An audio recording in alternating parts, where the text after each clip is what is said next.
one of my favorite journalists at one of my favorite papers, the Epoch Times, Josh Phillips, a guy that does amazing work on a paper, does amazing work. Okay, so there, I think it's 10 or 12 Chinese nationals have been, I think, indicted. They're actually in mainland China, so they haven't been arrested.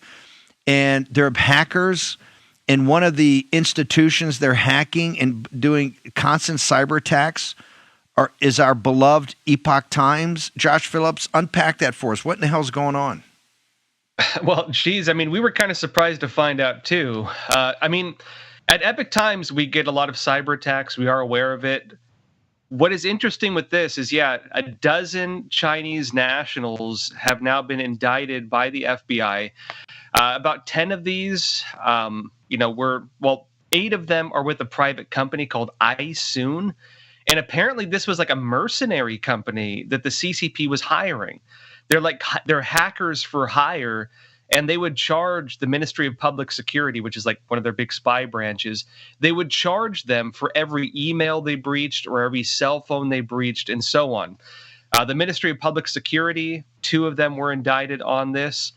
And the Ministry of Public Security, those are the guys who run the secret Chinese police stations. That's the one that does the secret Chinese police stations. And so, this whole case gets unsealed. We find out they were targeting us. And according to the indictment, it says that these Chinese hackers, they breached the cell phones, I believe, or the computers of our former CEO, of our vice president. They were looking for apparently contacts we had with dissidents in China. Because at Epoch Times, of course, we get a lot of whistleblowers stepping forward. We get a lot of inside information. The CCP was apparently trying to find who these people were to, who knows what to them. They were also hacking our website. Apparently, 2016, they launched these denial of service attacks, basically overloading our servers, shutting it down. I remember being there when that happened. Our services were going down. We were like, wow, we're under a massive cyber attack. What's happening? Finally, all these years later, we find out what happened.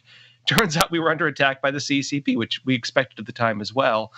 But apparently what they did, they were breaching our system, and the Chinese Communist Party wanted the IP addresses of people who are accessing our website from China because they wanted to go and arrest them. Yeah, read Epoch Times, you'll go to jail, in China, apparently. And that's what they were doing. And so, I mean, this whole thing is pretty shocking to us. Doesn't it show, by the way, Ministry of State Security is a combination of FBI and CIA. It is literally the hammer. They're the ones that roll guys up in the middle of the night. You never see them again, right? I mean, these people are as tough as you can possibly get, sir, correct? Yeah, so this is different. There's the Ministry of State Security and there's the Ministry of Public Security. Ministry of State Security, I mean, they're kind of similar, MSS. These guys are Ministry of Public Security, and they kind of do the same thing. I mean, they're almost the same thing.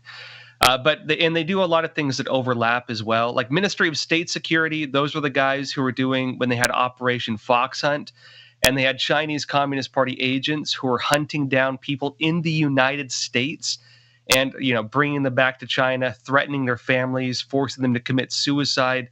That was Ministry of State Security. Ministry of Public Security, very, very similar. Again, another Chinese Communist Party agency. Those are the ones involved with this. Those are the ones running the secret Chinese police stations. When you heard about they're setting up these police networks in the United States, like New York, they had it. I mean, crazy to even think about. They had it in New York, a Chinese police station. That's who these guys are. And they're the ones also targeting Americans, doing things against us right here, right here in our own backyards. Could you get any better validation of the great reporting? Because Epoch Times, I mean, the paper every day, you got 5 or 6 main stories you can get into, plus you got the features, you got all the investigative reporting you do. Could you guys ever wish to have a better validation of how serious your reporting is on exposing the dictatorial nature of the Chinese Communist Party than have the Chinese Communist Party literally try to get into on your servers and find out who's reading it in China so they can go arrest them, sir? It's I call it the Chinese Pulitzer. So, you're doing something right if you get blacklisted by the Chinese Communist Party. But at the same time, too, we actually found out there's a lot going on. We had whistleblowers come out, and this has been revealed now by the Diplomat, by other reporting. It turns out that Xi Jinping himself, the head of the Chinese Communist Party, gave orders a couple years back to mobilize all of their spies, all of their overseas resources to attack the Epoch Times, Shenyang Performing Arts, and our sister media, NTD. Because according to these whistleblowers, again, verified now, they believe that we can inform, the current government about the threats from China, and they regard us as a national security threat to, like, the survival of the Communist Party. And so they're coming after us, it seems, with everything they have right now. Josh Phillips, a lot going on. President Trump negotiating kind of a Russian rapprochement to make sure they break them off from the grip the Chinese Communist Party has on the Russians. With that comes Persia and peace in the Ukraine, a whole bunch of good things. But the Wall Street Journal is reporting that Xi understands that they're kind of being surrounded, they're kind of being cut off, and they're studying the Soviets in the 70s to find out how the same fate does not hit them, where President Reagan comes in and says, hey, we've got him contained, now let's destroy the evil empire. Your thoughts, sir? Yeah, well, the CCP would know it because it's what happened again when they broke the Sino-Soviet alliance. And that was, again, the thinking with going to China, of course, Richard Nixon, and making deals with China in order to break them from the Soviets. The CCP was on the other side of it before. Now it's happening to them. But I think very much in Russia, this is what I think is happening. I think Trump is looking at Russia, Ukraine. He's not saying we're going to go all in for Ukraine, which is why I think Zelensky is not wanting the deal right now.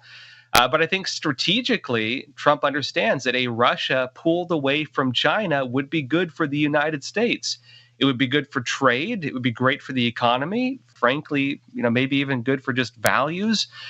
And Xi Jinping, I think, very much understands this. Case in point, when Vladimir Putin met with Kim Jong-un in order to get support, from the North Koreans for the war, Xi Jinping actually got very unhappy with it. Xi Jinping actually punished North Korea and threatened Russia. And Russia, as they've been kind of, sanctioned, pushed away from the free world, they don't have a lot of places to go right now. And the Chinese Communist Party, even though they have this no limits agreement and so on, the CCP has been taking advantage of Russia. The amount they charge them for a lot of their goods, they rip them off. Russia is not in a good place, being forced to only really do business with China. If Russia tries doing business even with other countries in that area, again, like even North Korea, the CCP gets angry at them. And the other important facet to remember is this. Vladimir Putin, people can think what they want about him. He's actually very smart. He's very educated. Even among Russian generals and oligarchs, he's considered kind of, cream of the crop on education. He's very smart. Xi Jinping is not. Xi Jinping has like a middle school education. He was like a dropout. So you're dealing with a very smart individual needing to basically bow down because of global politics and sanctions to a guy who has a middle school education. He does not want to be in that position, I think. And so I do think the CCP very much understands what's going on. And I very much believe that Trump is looking at that situation, understanding that Russia, if given a way out, will probably take it. Josh, the Epoch Times is a very unique institution in our country. Where do people go to find out more about it, and how they find out more about you as one of the top reporters there, and also your social media handle, sir? I appreciate it, Steve. They can go to theepochtimes.com. I have a show there called Crossroads. You can search for Crossroads of Joshua Phillip on there and YouTube. And if you want to follow me on social media, I'm at Josh J. Phillip, Philipp. Thank you, brother. I appreciate you. Fantastic work.